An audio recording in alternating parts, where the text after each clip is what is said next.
नमस्कार मंडळी, नवीन व्हिडिओमध्ये स्वागत। आता 20 डिसेंबरला माझ्या मिस्टरांचा वाढदिवस होता, कुमारचा वाढदिवस होता। तो शिवभक्त आहे, त्यामुळे तसाही त्याचा प्रयत्न असतो त्याच्या वाढदिवसाच्या दिवशी शिवमंदिरामध्ये जाण्याचा। आमच्या इथे जे लोकल शिवमंदिर असतं, मोस्टली तो कनकेश्वर म्हणून एक देवस्थान आहे प्रसिद्ध अलिबागमध्ये। डोंगर चढून वरती जायचं आहे, पायऱ्या सुंदर आहे, बघण्यासारखं आहे। तर तिथे तो दरवर्षी त्याच्या वाढदिवसाच्या दिवशी जातो। ह्या वेळेला तो म्हणाला की त्याच्या वाढदिवसाच्या दिवशी जाऊया आपण महाकालचं दर्शन घेण्यासाठी, आणि अचानक बेत झाला। काहीच प्री प्लॅन नव्हतं, तर आम्ही गेलो होतो। 19 तारखेला आम्ही इथून निघालो। 19चा दिवस संपूर्ण आम्ही ट्रॅव्हल केला आणि इंदोरपर्यंत पोहोचलो। रात्री जरा थोडंसं उशीर झाला, 12 वगैरे वाजले असतील, 12 साडेबारा। आणि मग इंदोरला आम्ही एक रूम घेतली, तिथे रात्री स्टे केला। दुसऱ्या दिवशी सकाळी उठून आम्ही इंदोरवरून पुढे गेलो उज्जैनला महाकालचं दर्शन घेण्यासाठी। कार पार्क केली आम्ही आणि इकडे मंदिर आहे। अरुणी म्हणजे टिकली पण काढली, इकडे मंदिर आहे।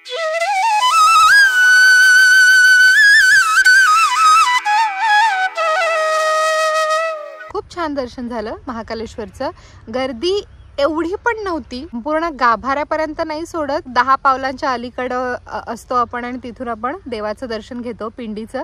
गाभाऱ्यामध्ये सुद्धा सोडतात, अगदी महिलांना सुद्धा जाऊ देतात। पण जर स्पेशल अभिषेक वगैरे आपल्याला करायचा असेल, जर आपण तशा पद्धतीचे दक्षिणा म्हणजे पैसे दिलेले असतील, तर आपण गाभाऱ्यामध्ये जाऊ शकतो। पण आम्ही स्पेशल अभिषेक महाकालच्या इथे तर नाही केला, फक्त आम्ही दर्शन घेतलं। पण ते पण छान दर्शन झालं, असं काय एकदम लोटालोटी नाही झाली, व्यवस्थित दर्शन झालं, छान। उज्जैनवरून निघालो आणि पोहोचलो आम्ही महेश्वरला।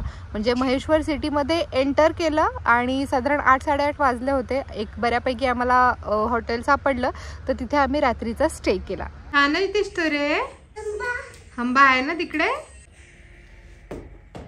दे मम्माचं पाऊच आणून दे।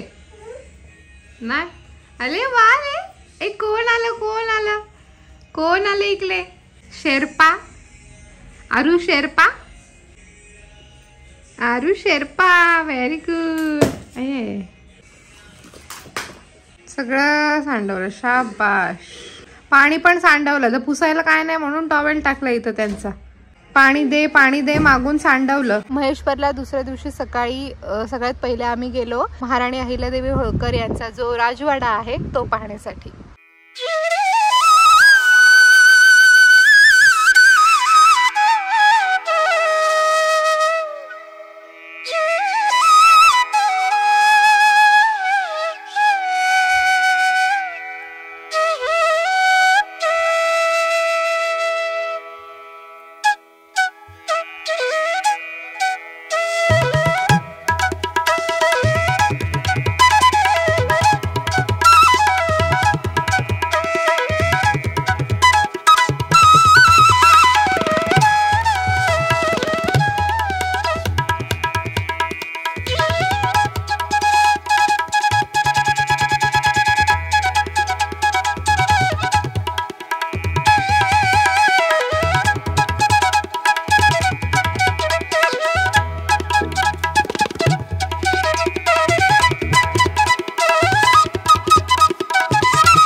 खूप संघर्षमय जीवन होतं महाराणी अहिल्याबाई होळकर यांचं.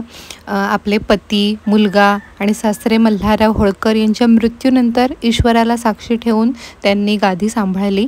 पहिले इंदोर ही त्यांची राजधानी होती, परंतु नंतर त्यांच्या लक्षात आलं की जर आपण नर्मदा तटावर महेश्वर ही आपली राजधानी बसवली तर आपण जास्त सुरक्षित राहू. महेश्वर हे ठिकाण कसं आहे, एकीकडे विंध्या पर्वत आहे, एकीकडे सातपुडा पर्वत आहे, मधून नर्मदा नदी वाहते आणि नर्मदा नदी थ्रू मराठ्यांशी डायरेक्ट कनेक्ट करता येणार होतं. त्यामुळे त्यांनी महेश्वर इथे राजधानी बसवली. अतिशय न्यायप्रिय होत्या त्या. न्याय निवाडा करताना त्या नेहमी महादेवाची पिंडी सोबत घेऊन मग निवाडा करायच्या. त्यामुळे जेव्हा कधी आपण अहिल्याबाई होळकर यांची प्रतिमा पाहतो किंवा स्टॅच्यू पाहतो तेव्हा त्यांच्या हातामध्ये आपल्याला शिवपिंडी दिसते. युद्धकलेमध्ये सुद्धा त्या पारंगत होत्या आणि तसाच पराक्रम त्यांनी युद्धभूमीवर दाखवलेला सुद्धा आहे.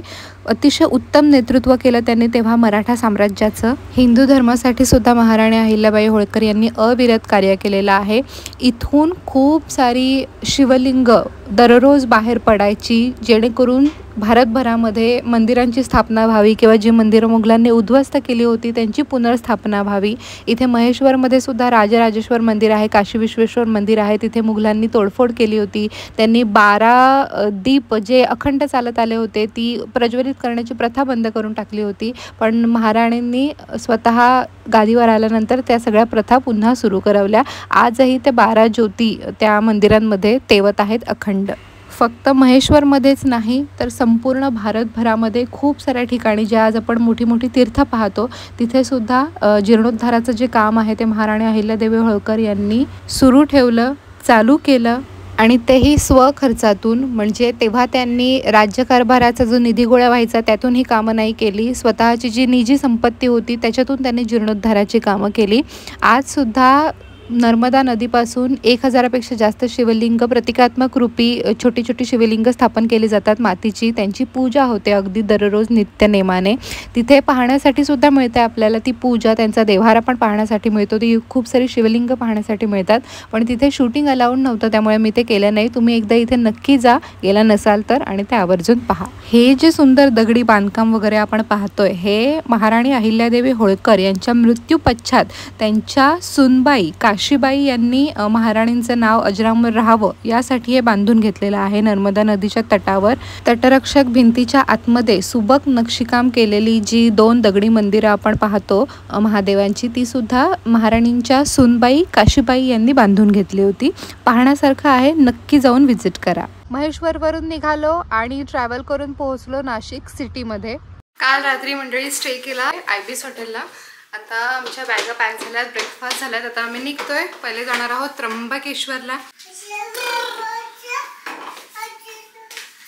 चाललोय आता देवळाकडे. महाकालला गेलेलो, तिथे मला टिळा लावायचा होता पण नाही लावला. पहिले आम्ही बोललो नंतर भेटेल आणि नंतर देवळात पोहोचलो तिथे ते टिळावाल्यांना अलाउड नव्हतं, बाहेर अलाउड होतं, पण बाहेर आम्ही लावला नाही. सो आता इथेच आत्ताच लावून घेतलंय रुआय कुमारकडे. आज गर्दी आहे कारण आज वीकेंड पण आहे. So let's see.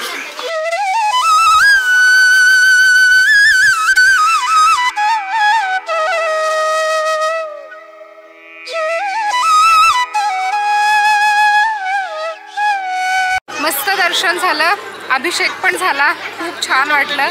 अभिषेक केला म्हणून एवढं छान जरा म्हणजे बसू तरी शकलो तिथे गाभाऱ्यामध्ये. नाही तर तुम्हाला तर माहिती आहे कसं असतं, पाया पडल्यावर लगेच चला. पण अभिषेक म्हणजे आतमध्ये गाभाऱ्यात तर नाही प्रवेश, पण बाहेरून जरा एक 5-10 मिनटं बसलो अभिषेक करण्यापुरतं. तर ते समोरच बसलेलो आम्ही आरशाच्या, त्याच्यामुळे खूप सुंदर दर्शन घडलं.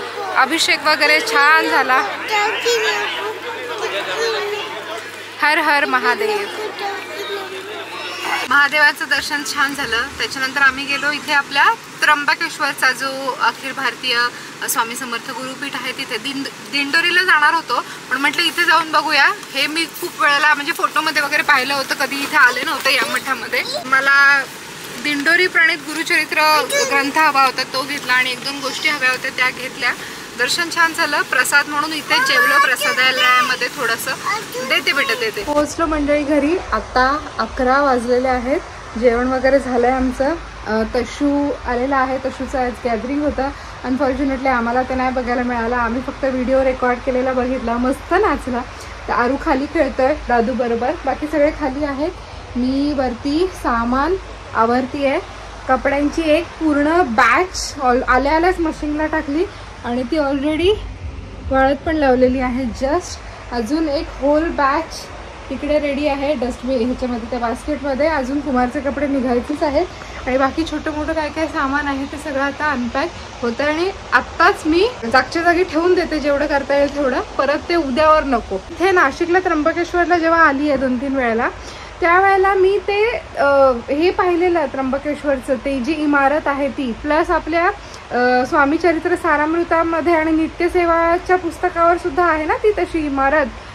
तर मला खूप इच्छा होती तिथे जाण्याची.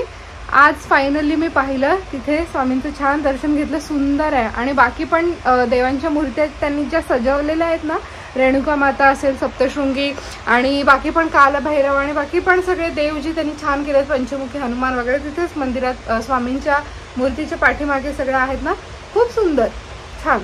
त्र्यंबकेश्वरचं पण दर्शन छान झालं, महाकालचं पण दर्शन छान झालं. सडन बेत झाला, ते बोलतात ना अनप्लॅन ट्रिप खूप चांगली होते, तसं झालं. Thank you so much for watching. तुम्ही एवढं आमच्यासोबत राहिलात या व्हिडिओमध्ये, आभारी आहोत. Bye bye, ta-ta, take care.